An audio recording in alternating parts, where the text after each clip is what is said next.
नमस्कार, म take Narayan Bhattarai. Power न्यूजमा स्वागत छ। विश्वभर कोरोना भाइरसको भ्याक्सिन व्यग्र प्रतीक्षा गरिएको छ। बन्दै गरेका भनिएका भ्याक्सिन यदि सफल भएछन् र नेपाल आएछन् भने समय कति लाग्ला नेपाल आइपुग्न? विश्व बजारको मूल्य दरका हिसाबले नेपालमा भ्याक्सिनको मूल्य कति पर्ला? भ्याक्सिनमा अहिलेसम्म के प्रगति भइरहेको छ त्यसबारेको एउटा विशेष रिपोर्ट आजको कार्यक्रममा हुनेछ। विश्वभर कोरोना संक्रमितको संख्या 3 करोड नजिक पुग्दैछ। यो संख्या झन्डै नेपालको जनसङ्ख्या बराबर हुन आउँछ। एसियामा दैनिक 1,20,000 हाराहारीमा संक्रमित थपिएका छन् भने दैनिक 2,000 को मृत्यु भइरहेको छ एसियाका कन्ट्रीहरूमा। कोरोना सङ्कट थप कति लामो चल्ने हो कुनै निश्चित छैन। संसारभर कोरोनाको सङ्कट कायम नै छ। विकसित देशहरूमा समेत कोरोना नियन्त्रणका प्रयासहरू अपुरा र असफल भइरहेका छन्। आशा एउटै छ, कोरोना भाइरसको भ्याक्सिन आउला र यो महामारीबाट छुटकारा मिल्ला। विश्वभर कोरोना संक्रमित हुनेको संख्या 3 करोड नजिक पुग्दैछ। यो संख्या झन्डै नेपालको जनसङ्ख्या बराबरको हो। नेपालको जनसङ्ख्या बराबर विश्वभर कोरोना संक्रमितको संख्या पुगेको स्थिति बनेको छ। पछिल्ला दिन भारतमा कोरोना संक्रमण र मृत्युको आँकडा एकदमै उत्कर्षमा पुगेको छ। अब त भारतमा एकै दिन 1 लाख संक्रमित थपिने जस्तो स्थिति देखिएको छ। भारत यस अर्थमा पनि महत्त्वपूर्ण छ किनकि हाम्रो छिमेकी हो। भारतको प्रभाव नेपालमा पर्छ नै र जति पनि आयातित संक्रमण छ त्यो नेपालमा मुख्य स्रोतका रूपमा भारत नै रहेको छ। दैनिक 1200 सम्म कोरोनाका कारण भारतमा मृत्यु हुने गरेको छ दिनमा। पछिल्ला दिन एसियामा दैनिक करिब 1,20,000 संक्रमित र 2,000 बढी मृत्यु सङ्ख्या पुग्ने गरेको छ। एसियाली मुलुक मध्येमा इन्डोनेसियामा पछिल्ला दिन कोरोना डरलाग्दो रफ्तारमा फैलिरहेको छ। विश्वभर कोरोनाका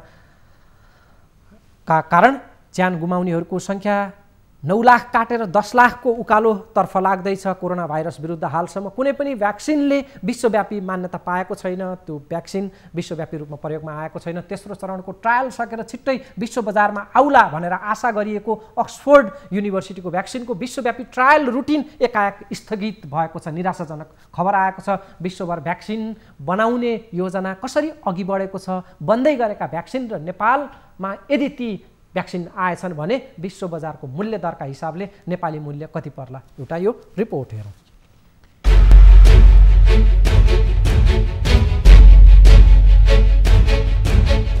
विश्वभर कोरोना भाइरसबाट संक्रमण हुनेहरूको संख्या झन्डै नेपालको जनसङ्ख्या बराबर अर्थात् 3 करोड नजिक पुगेको छ। कोरोनाका कारण ज्यान गुमाउनेहरूको संख्या 9 लाख काटेर 10 लाखको उकालो लाग्दैछ। कोरोना भाइरस विरुद्ध हालसम्म कुनै पनि भ्याक्सिनले विश्वव्यापी मान्यता पाएको छैन। कोरोना सुरु भएपछि सबैभन्दा बढी सोधिएको प्रश्न हो, कोरोना भाइरस विरुद्धको भ्याक्सिन कहिले आउला? अक्सफोर्ड युनिभर्सिटीले क्लिनिकल ट्रायल गरिरहेको भ्याक्सिनमाथि विश्वको आशा टिकेको छ। तर त्यही ट्रायल तेस्रो चरणमा चल्दै गर्दा परीक्षणमा संलग्न एक व्यक्ति बिरामी भएपछि नकारात्मक धक्का भोग्नु परेको छ र ट्रायल विश्वव्यापी स्थगित गरिएको छ।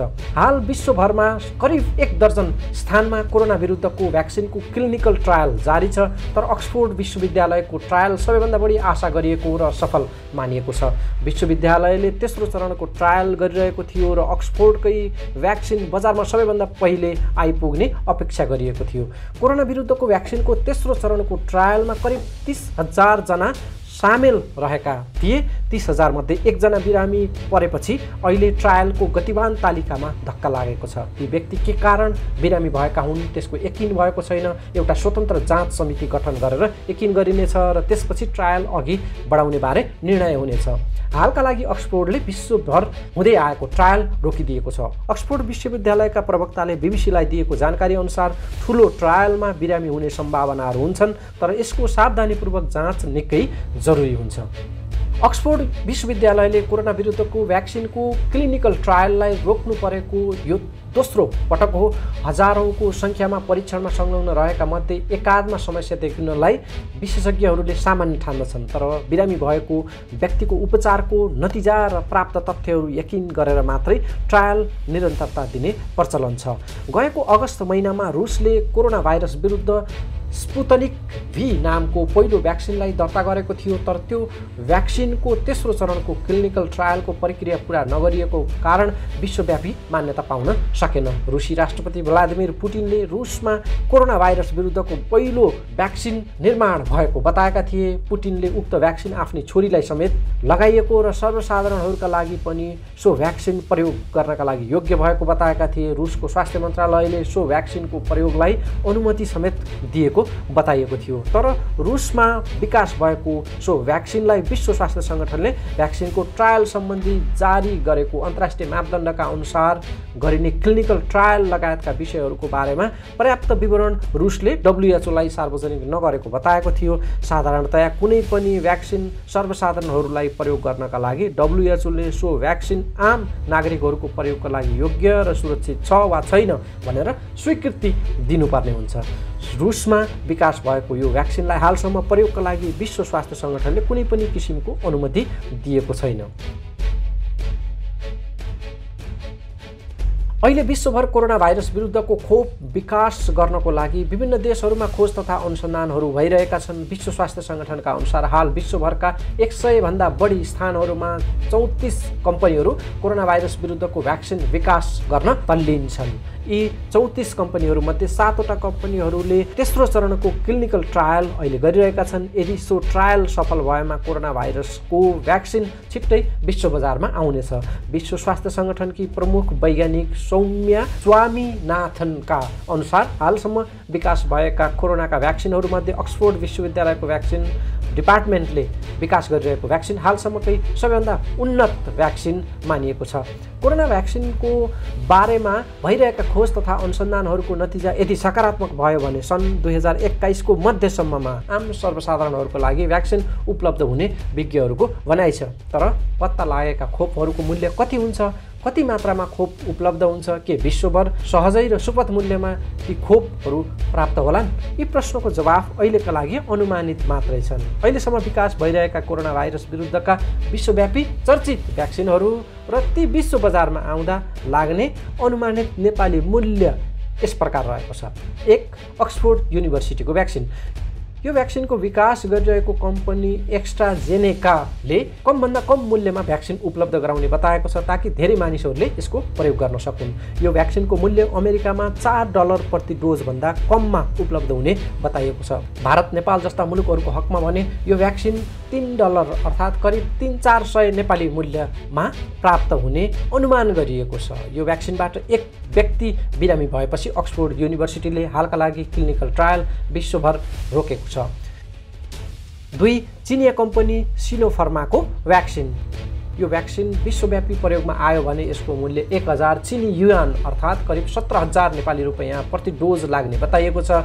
चीनमा विकास भएको भ्याक्सिनको तेस्रो चरणको क्लिनिकल ट्रायल अन्तिम अवस्थामा रहेको बताइएको छ। इन्डोनेसियामा त्यहाँको फार्मास्युटिकल कम्पनीसँग सहकार्य गरेर सिनोफार्माले विकास गरिरहेको उक्त भ्याक्सिन 1600 भन्दा बढी मानिसहरूमा अहिले ट्रायल गरिरहेको छ र नतिजा सकारात्मक आइरहेको बताइएको छ। 3. सानोफी पास्चरको भ्याक्सिन। फ्रान्समा विकास भइरहेको यो भ्याक्सिन यदि सफल भयो र विश्वव्यापी प्रयोगमा आयो भने त्यो भ्याक्सिनको प्रति डोज करिब 1500 नेपाली रुपैयाँ भन्दा कम मूल्य पर्ने प्रारम्भिक अनुमान गरिएको छ। आगामी महिनाबाट उत्पादन हुने भनिएको यो भ्याक्सिनको विश्वव्यापी मूल्यबारे अझै अलमल नै रहेको र लागत मूल्य हेरेर यसको अन्तिम मूल्य निर्धारण हुने बताइएको छ। 4. फाइजर एन्ड बायोटेकको भ्याक्सिन। गएको जुलाई महिनामा अमेरिकी सरकारले फाइजर एन्ड बायोटेक कम्पनीसँग करिब $2 अर्ब अमेरिकी डलरमा करार सम्झौता गरेर भ्याक्सिनका लागि काम अघि बढाएको थियो। निर्माता कम्पनीका अनुसार यो भ्याक्सिनको प्रति डोज मूल्य $20 अमेरिकी अर्थात् 2200-2300 नेपाली मूल्य लाग्ने बताइएको छ।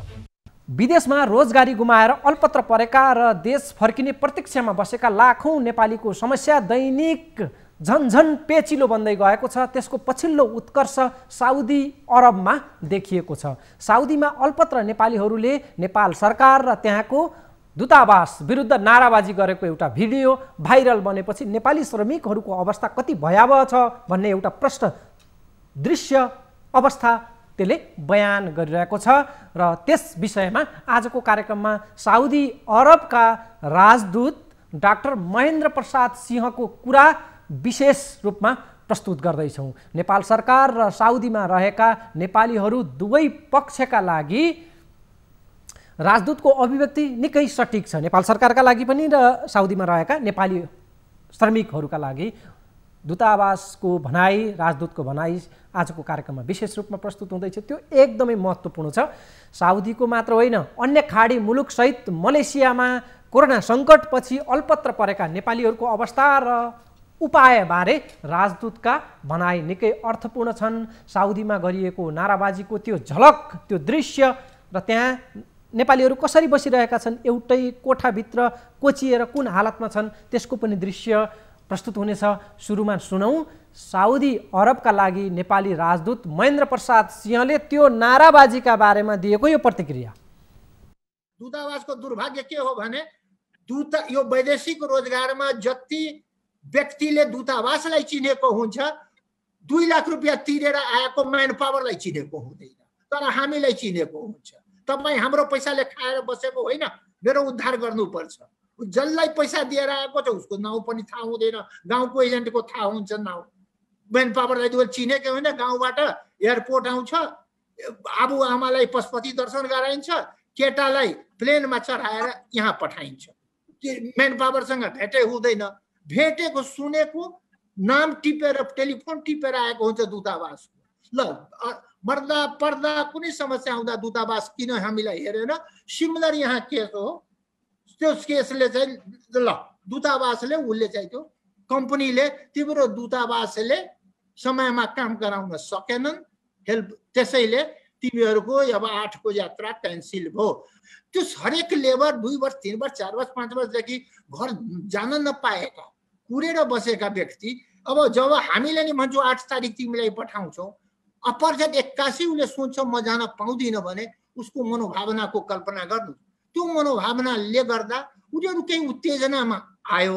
मैले पनि सुने। अब यहाँ हल्ला के फिजाइयो भने दूतावासमै आयो, प्रदर्शन नै सडकमा गयो, नथिङ लाइक द्याट। साउदीको सरकार त्यति सेन्सिटिभ छ। हिजै त्यहाँको गभर्मेन्ट रिलेसन अफिसर हामी कहाँ भेट्न आयो। यो के भएको हो, यो किन यस्तो हुन गयो भने भएको के रहेछ त्यो जबकि कहाँ भएको छ त्यो साउदीमा भनौँ न। हाम्रो टुडी खेल जत्रो त एक बिल्डिङको कम्पाउन्ड हो। हाम्रो लेबर जहाँ हामी भन्छौँ 7,000 8,000 10,000, अरू इन्डिया पाकिस्तान गएर 15-20 हजार लेबर जहाँ बस्छन्, त्यहाँ 10-12 वटा बिल्डिङ छ एउटै कम्पाउन्डमा। कम्पाउन्ड घेरामा छ, ठुला पर्खाले लागेको छ, ठुला गेट छ, कोही बिना अनुमति न बाहिर जान सक्छ न भित्र आउन सक्छ।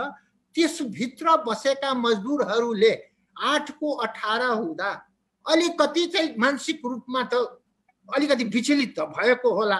मानिसको मनोविज्ञान हो। जान नपाएको झोकमा आफ्नो बसिरहेको ठाउँमा 10-20 जना 25 जना कि कतिजना केही करायो भने यो स्वाभाविक पीडा जनप्रतिक्रिया हो। तर त्यस्तो नकराइदिए पनि हुन्थ्यो भने मेरो व्यक्तिगत धारणा हो। करायो भने म अपराध मान्दिनँ, तर चाहिँ नकराइदिए पनि हुन्थ्यो। नेपाली भएर हामी नेपालको सीमित साधन स्रोत थाहा छ, दूतावासको सेवा थाहा छ, त्यो सन्दर्भमा नबोलिदिए हुन्थ्यो 8 को 18। तर ठिक छ, आयो गयो। तर यो दूतावासमा उनीहरू त बारम्बार आउँछ। हाम्रो त चिना परिचय भइसकेको छ, हामी अनफेमिलियर छैन त्यहाँका केही मजदुर भाइहरूसँग। त्यो त आउँछ, कुरा गर्छ, जान्छ, या 10 जना आउँछ, 5 जना आउँछ।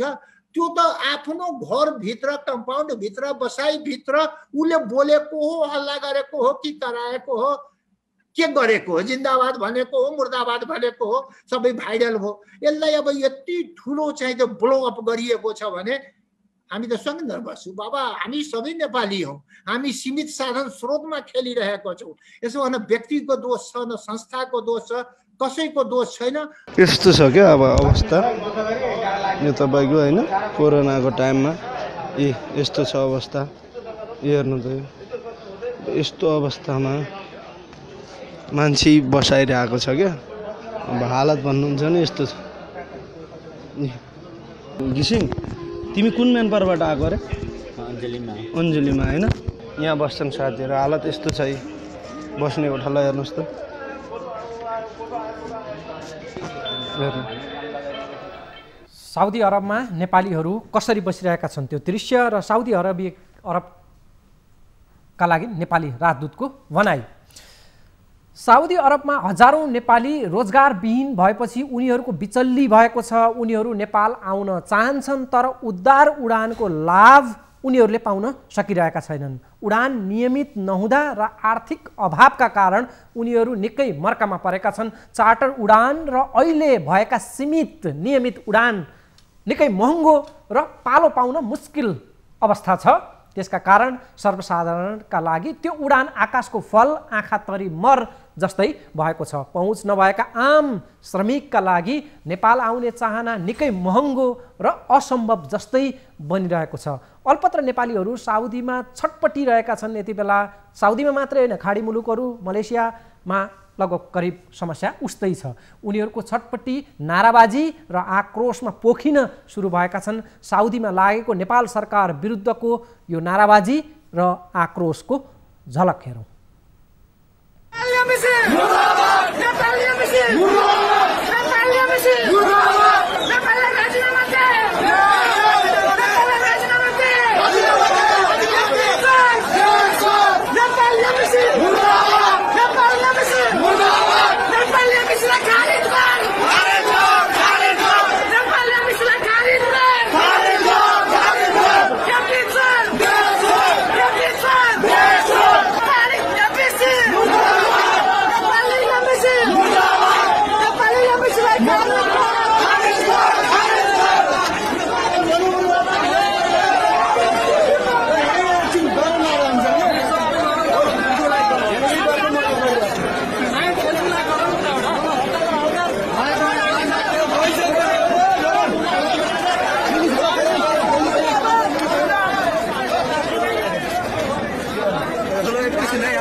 साउदीमा लागेको नाराबाजीको दृश्य, त्यहाँको राजदूतावास र नेपाल सरकारका विरुद्ध त्यहाँ युवाहरू प्रदर्शनमा उत्रिएका छन्। साउदीमा 6 महिनादेखि जागिर गुमाएर घर आउने प्रतीक्षामा बसेका हजारौं श्रमिकहरू छन्। उनीहरूले निकै कष्टकर दिनहरू काटिरहेका छन् र आफ्नो देशको सरकारको बाटो हेरिरहेका छन्। चार्टर र नियमित उडान भनेर चर्चा त भइरहेको छ, तर ती उडानले उनीहरूलाई लाभान्वित गर्न सकिरहेको छैन। विश्वका जुनसुकै मुलुकबाट आउने नेपालीहरूले अहिले झन्डै 4 गुणा बढी भाडा तिर्नुपर्ने बाध्यता छ। महिनौं बेरोजगार भएका श्रमिकहरूले त्यो आर्थिक भार खेप्न हम्मेछ। महँगो टिकट खर्च तिरेरै भए पनि आउन चाहेकाहरूका लागि पनि उडान पर्याप्त छैन। पटक पटक स्वदेश फर्कनका लागि निवेदन दिँदा पनि रियाद स्थित राजदूतावासले व्यवस्था गरेको भन्दै उनीहरूले सरकार र दूतावासको विरुद्ध विरोध प्रदर्शन गरिरहेका थिए। त्यो दृश्य अहिले भाइरल भइरहेको छ। प्रधानमन्त्री केपी शर्मा ओलीको राजीनामाको माग गर्दै प्रदर्शन गरिएको थियो। रियाद स्थित नेपाली दूतावासले आफूहरूको पीडा नबुझेको भन्दै दूतावास खारेजको समेत उनीहरूले माग गरिरहेका छन्। यी र यस्तै समस्या साउदी अरबको मात्र होइन, नेपालीहरू रोजगारीको सिलसिलामा पुगेका अधिकांश मुलुकहरूमा अहिले देखिएको छ। कोरोनापछि एकातिर सरकारको चर्को मूल्य दरको उद्धार नीति र अर्कोतिर महिनौदेखि रोजगारी गुमाएका नेपालीहरू विदेशमा नै चरम अभाव भोगेर बस्नुपर्ने अवस्था रहेको छ। अझ साउदीमा त नेपालको सरकारी जहाजले त्यहाँ उडानको मान्यता पाएको छैन, न त साउदीकै जहाजले नेपालमा उडान भर्छन्। नेपाली श्रमिकका आफ्ना पीडाको चाङ त छँदैछ, त्यसमाथि साउदी स्थित नेपाली दूतावासको पनि पीडाको चाङ उस्तै छ। साउदी दूतावासको गुनासो उस्तै छ। दूतावासको पीडा सरकारले सुनेको छैन। खास गरी दूतावासको माग छ उडान बढाऊ सरकार। समस्या उडानमै छ। दूतावासको सरकारलाई आग्रह छ उडान बढाउनका लागि। उडान समस्याको वास्तविक यथार्थबारे राजदूत महेन्द्र प्रसाद सिंहको यो प्रतिक्रिया फेरि सुनौँ। कोरोनाको भय हो, घरप्रतिको माया हो, मान्छे घर जान चाहन्छन्, हामी पनि पठाउन तयार हुन्छौँ। हामीले 12,000 जति अब भनौँ न पठाउने अवस्थामा पुगेका छौँ। खाडी क्षेत्र प्लस मलेसियामा समस्या सबै ठाउँकै एउटै हो, स्वदेश फर्किन पाऊँ। त्यो बिमारीको एउटै इलाज हो फ्लाइट। फ्लाइट तपाईँ बढाइदिनुहोस्, कुनै समस्या छैन। फ्लाइटको ग्यारेन्टी गर्नु पर्यो। ग्यारेन्टी के हो भने अस्ति हामी कहाँ 252 जना सिट भएको प्लेनको लागि हामीले पेसेन्जर चाहिँ त्यो पुर्याउँ। एयरपोर्ट हाम्रो हरेक दिन डिप्लोमेट जान्छ, त्यहाँ गयौँ, बसिसक्यो, इमिग्रेसनको कुरा क्लियर भयो, काठमाडौँबाट खबर आउँछ प्लेन आउँदैन। You please imagine. जबकि आज त 8 को 18 हो, एयरपोर्ट पुगेर पनि खबर आउँछ कि प्लेन आउँदैन। प्लेन आउँदैन भने त्यो मान्छे रातभरि बस्यो त्यहाँ तमासा वा साउदी सरकारले यो के नौटंकी तपाईहरुले गरेको स्वाभाविक हो। उ इन्टरनेशनल एयरपोर्ट हो, उनको आफ्नै एउटा पठाउने राख्ने इमिग्रेसनको एउटा स्ट्यान्डर्ड हो, हरेक देशमा हुन्छ, हाम्रो पनि छ। त्यहाँ हो हल्ला एकदम यो पशुपतिको जन्ती जस्तो चाहिँ त्यो अब सबै जम्मा भएर गर्ने त उलाई पनि सुहाउनु भयो। तत्काल तपाईहरु हटाउनुस् न त, नेपाललाई ब्ल्याक लिस्ट गर्छु भन्छ। भनौँ हाम्रो के गल्ती, हामी त्यहाँ गाली सुन्नु पर्यो, मान्छे त हामी छौँ त्यहाँ। त यसरी त एयरपोर्टबाट मान्छे फर्क्यो गाली हामी सुन्नु पर्छ, प्लेन 8 को 18 भयो गाली हामी सुन्नु पर्छ।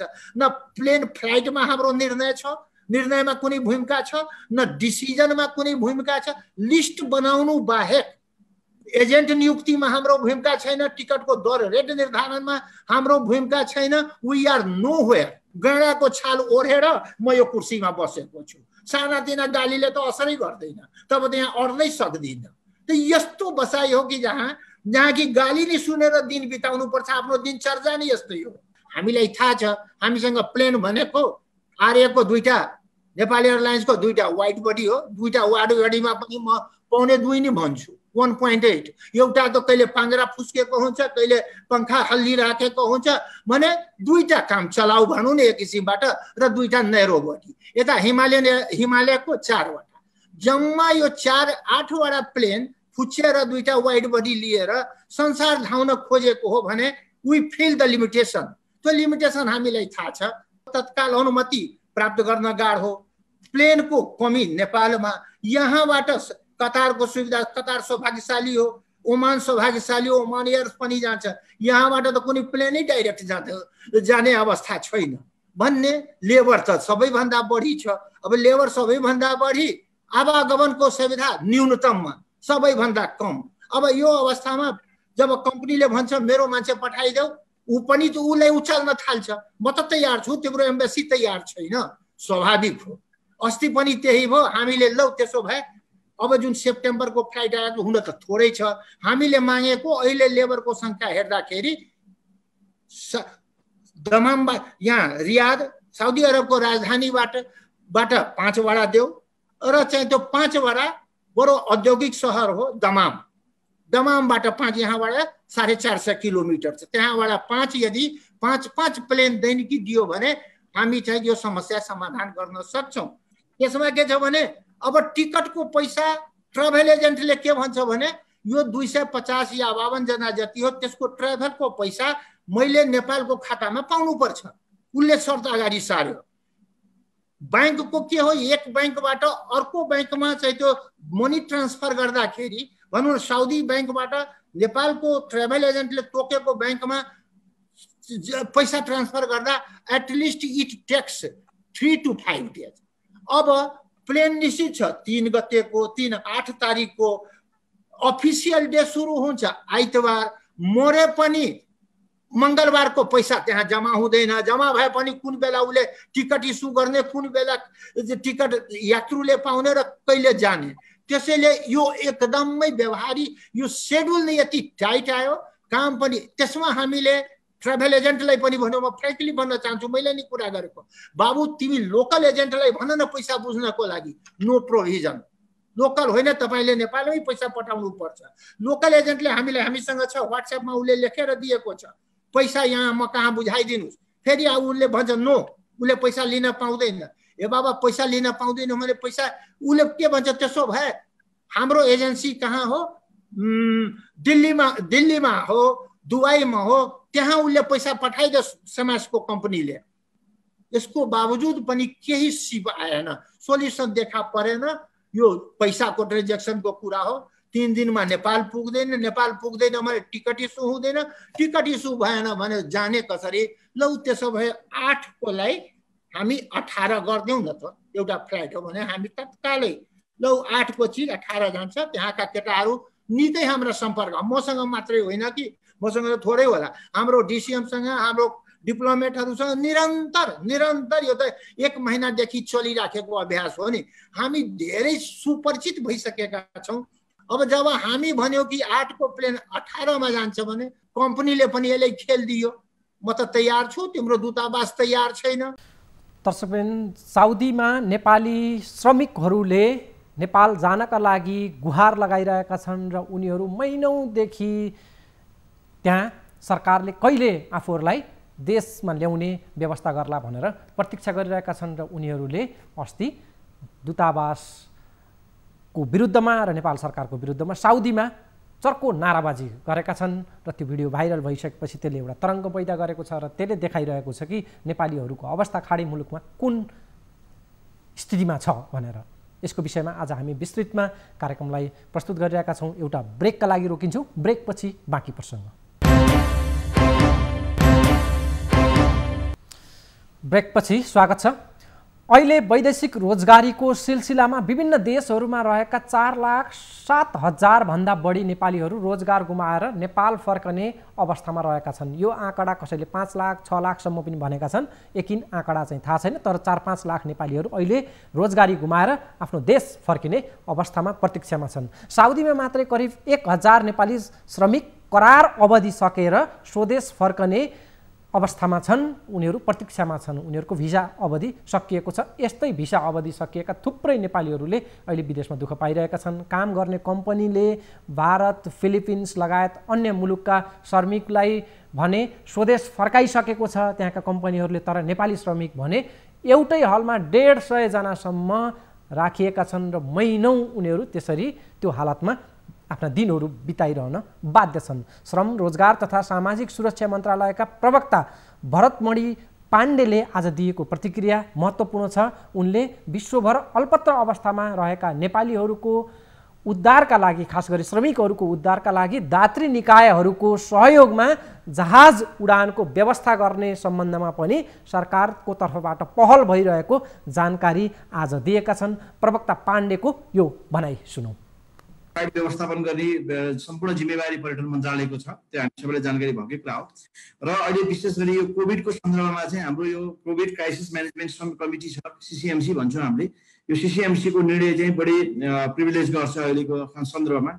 प्रारम्भमा 500 प्रतिदिन ल्याउने भन्ने थियो, पछि 800 हुँदै अब क्रमशः यसलाई चाहिँ वृद्धि गर्दै लैजाने र धेरैभन्दा धेरै जो अल्पत्रमा पर्नु लागेको छ अथवा अल्पत्र नपरे पनि आफ्नै खर्चमा भए पनि नेपाल फर्किन चाहने व्यक्तिहरूको लागि चाहिँ त्यो सङ्ख्याहरू वृद्धि गर्ने, फ्ल्याग सङ्ख्या वृद्धि गर्ने भन्ने विषयमा पनि यहाँ छलफल भएको छ। त्यसै गरी कतिपय अरू दात्री निकायहरूले पनि सपोर्ट गर्ने सहयोगी हातहरू पनि आएका छन्। ती उहाँहरूसँग पनि हामीले कुराहरू गरिरहेका छौँ कि यसरी उद्धार गर्ने सन्दर्भमा कुनै सहयोग चाहिन्छ भने हाम्रो UNDP लगायत अरू दात्री निकायको सहयोगको लागि पनि मन्त्रालयले पहल गरिरहेको बेहोरा म यहाँहरूमा जानकारी गराउन चाहन्छु। निर्देशिकाको सन्दर्भमा अहिले विशेष गरी हाम्रो कूटनीतिक नियोगहरूलाई कहाँनिर समस्या परेको छ, कृपया त्यो कुरालाई चाहिँ हाम्रो सम्पूर्ण सम्बन्धित राष्ट्रहरूमा, विशेष गरी खाडी मुलुकहरूमा र मलेसियामा के अरे हाम्रा श्रम सहचारीहरू हुनुहुन्छ, उहाँहरू मार्फत चाहिँ हामीलाई चाहिँ त्यो जानकारी भइदियो भने हामी त्यो विषय पनि हामी चाहिँ क्याबिनेट मार्फत फुकाउनलाई हामी लैजानेछौँ। र आज बिहानै मात्रै भएको छलफलमा पनि अथवा मन्त्रीज्यू पनि यस विषयमा यो चाहिँ कार्यविधि संशोधन गरेर हुन्छ कि नियमावली संशोधन गरेर हुन्छ कि नै संशोधन गरेर हुन्छ कि हामीले यो कुरा चाहिँ काहीँ कानुनी रूपमा काहीँ अप्ठ्यारो छ भने त्यसलाई फुकाएर भए पनि लाने भन्ने कुरामा मन्त्रालय तयार रहेको बेहोरा पनि म यहाँ जानकारी गराउन चाहन्छु। त्यसको लागि चाहिँ सरहरू जो अहिले चाहिँ दूतावासमा फ्रन्ट लाइनमा बसेर काम गरिराख्नु भएको छ, सरहरूलाई त्यो कार्यान्वयन गर्नुको निम्ति कहाँनिर अप्ठ्यारो परेको छ त्यो कुराहरू चाहिँ सरहरूले चाहिँ हाम्रो चाहिँ सम्बन्धित सरकारीहरू मार्फत उपलब्ध गराइदिनु भयो भने हामी त्यो विषयलाई हामीले अगाडि बढाउँछौँ। भने उडान व्यवस्थापनको सन्दर्भमा चाहिँ विशेष गरी CCMC यसको बढी जिम्मेवार छ र पर्यटन मन्त्रालय यसको लागि तोकिएको मन्त्रालय भएको कारणले नर्मल कन्डिसनमा पनि पर्यटन मन्त्रालयले नै गर्ने व्यवस्थापन भने आजको यो जुन विशेष परिस्थितिमा चाहिँ यो कोभिड क्राइसिस म्यानेजमेन्ट समितिकै निर्णय अनुसार चाहिँ अब यो पनि कुरा उठ्यो 500-800 अब अहिले कुन फ्लाइट दिने नदिने भन्ने चाहिँ क्षेत्राधिकार त्यही निकायको हुनाले सबैले आफ्नो क्षेत्राधिकारभित्र बसेर काम गर्ने हो। र त्यहाँ पनि यो कुराहरू चाहिँ उठाइदिनु। श्रम प्रवक्ताको भनाइ थियो। उहाँका अनुसार नेपाल सरकारले अब विदेशमा अल्पत्र अवस्थामा रहेका श्रमिकहरूलाई उद्धार गर्नका लागि अब नेपाल सरकारको आफ्नै सामर्थ्यले नभेट्ने जस्तो स्थिति भइसकेपछि दात्री निकायहरूलाई गुहारेर उनीहरूलाई उद्धार गर्ने सन्दर्भमा अहिले त्यो कोर्समा छलफलहरू भइरहेका उहाँले जानकारी दिनुभयो। दर्शकबिन, वैदेशिक रोजगारी भित्रको भयानक लाग्ने अवस्था बयान गर्ने राजदूतको अभिव्यक्तिमा आज उहाँको एउटा अभिव्यक्ति महत्त्वपूर्ण छ। नेपालीहरूको मृत्यु विदेशी भूमिमा कतिसम्म मामुली विषय बनिरहेको छ र साउदीमा मात्रै नेपाल आउने प्रतीक्षामा रहेका शवहरूको सङ्ख्या 200 सम्म पुग्ने गरेको छ। 200 शव नेपाल आउनका लागि प्रतीक्षामा हुने गरेका छन्। 200 नेपाली शव एउटै मुलुकमा सडेर रहेको छ र नेपाल आउन प्रतीक्षामा छन् ती शवहरू। यी शव कोरोनाका कारणले मृत्यु भएका भने होइनन्, त्यसरी चाहिँ नबुझ्नु होला। साउदीमा हामी करिब 3,50,000 नेपाली कामदार, ठुलो जनशक्ति यहाँ छ। देश विशाल छ, 21 लाख वर्ग किलोमिटरमा यो मुलुक हो। मेरै कार्यक्षेत्र, यदि हामी पूर्व जाउँ उत्तर जाउँ भने 1400-1500 किलोमिटर, दक्षिण जाउँ भने 1400-1500 किलोमिटर। यो 3000 किलोमिटरमा यस्ता कुनै गाउँ छैन, टोल छैन, क्षेत्र छैन जहाँ एक न एक नेपाली नहोस्। एक न एक नेपाली छ, दुःखमा छ भने त्यो दुःखको निवारणको जिम्मेवारी दूतावासमाथि हुन्छ। आश पनि दूतावाससँगै गरेका हुन्छन्। यो भौगोलिक विकटता एउटा सबैभन्दा ठुलो चाहिँ त्यो हाम्रो च्यालेन्ज हो साउदीमा। अहिलेसम्म साउदीमा करिब 3 लाख समथिङ भनौँ न मान्छेहरू चाहिँ त्यो 3,21,456 संक्रमित भएको छ, जसमा 4,107 को मृत्यु भएको छ। नेपाली कति परे? 52 जना। तो कोरोनाबाट मृत्यु भएको नेपालीको संख्या 4,107 मध्ये स्वदेशी विदेशी साउदीमा रहेका मध्ये 52 जना मात्रै। यो गएको मई, जुन, जुलाई, अगस्त 4-5 महिनाको मृत्यु। 1 जनाको दुःखद हो, तर यहाँ 52 जनाले ज्यान गुमाउनु पर्यो कोरोनाले गर्दा भने अत्यन्त दुःखको कुरा हो। तर संख्याको दृष्टिकोणले हेर्दै हो भने यो संख्या ठुलो होइन, नगन्य मान्नुपर्छ। अहिले चाहिँ यो अहिले कोरोना करिब एक दिनमा 5,000 साउदीमा संक्रमित हुन्थ्यो भने पिक आवरमा अहिले हिजोको डाटामा 700 समथिङ हो भने अहिले गएको 10 दिनको डाटाको जुन हामी श्रृङ्खला हेर्छौँ भने ओह्रालो लागेको छ।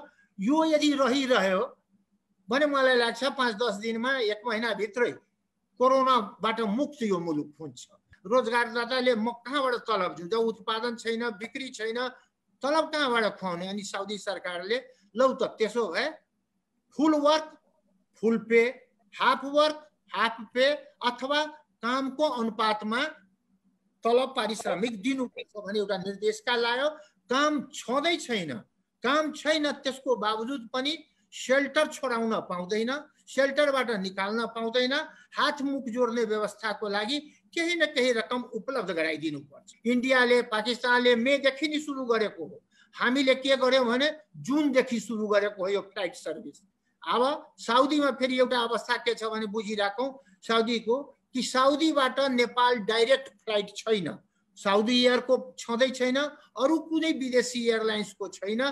जबकि कतारबाट छ, अन्य मुलुकबाट होला, मलेसियाबाट छ। यहाँ त साउदी एयरलाइन्स पनि नेपाल जाँदैन, साउदीको कुनै प्राइभेट एयरलाइन्स पनि नेपाल जाँदैन, नेपाली एयरलाइन्स पनि यहाँ आउँदैन रेगुलर सर्भिसमा।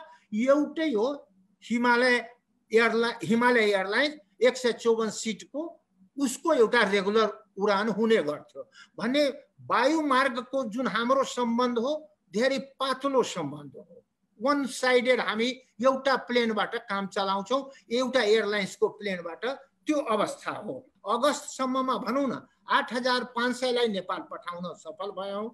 यो सेप्टेम्बरको फ्लाइट हिजो पनि गयो। यो सेप्टेम्बरको फ्लाइट इत्यादि सुरु भयो भने सेप्टेम्बर भरिमा हामी 12,000+ नेपाल पठाउन सफल हुन्छौँ।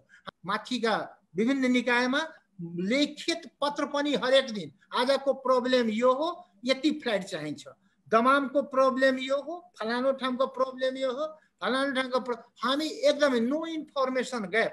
हामी हरेक समस्या, हरेक दिनको डेभलपमेन्ट वर्क प्रोग्रेस रिपोर्ट दैनिकी पठाउन थाल्यौँ। वैदेशिक रोजगारीमा रहेका नेपालीहरूका जटिल समस्याहरू साउदीमा मात्रै होइन, हरेक मुलुकमा करिब करिब उस्तै छन्। लाखौँ नेपाली देश फर्किने प्रतीक्षामा छन्, तर दैनिक 500 देखि 800 सम्म प्रतिदिन विदेशबाट नेपाली काठमाडौँ ओह्राल्ने, त्योभन्दा बढी ल्याउन नपाउने सरकारले नियम बनाएको छ। 5 देखि 800 सम्म दैनिक काठमाडौँमा जहाजबाट विदेशबाट ओह्राल्न पाउने, किनभने यहाँ व्यवस्थापन गर्नका लागि त्यहाँभन्दा बढी सङ्ख्यालाई गाह्रो हुन्छ भन्ने सरकारको पोलिसी छ।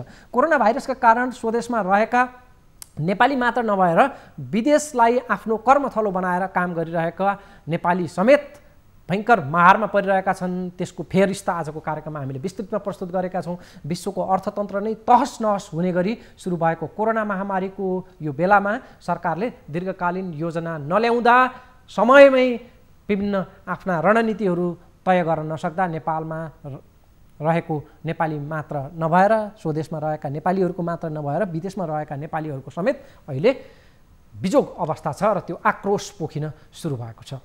आज हामी साउदीमा नेपालीहरूले गरेको एउटा विद्रोहको एउटा कसीमा वैदेशिक रोजगारीमा लाखौँ नेपालीहरू छन् र उनीहरू अहिले समस्याग्रस्त छन्। यो विषयलाई मुख्य केन्द्रबिन्दु बनायौँ। दर्शकवृन्द, पावर न्युजको निर्धारित समय सकिएको छ। अर्को श्रृङ्खलामा भेट्ने गरी आजका लागि बिदा चाहन्छु। नमस्कार।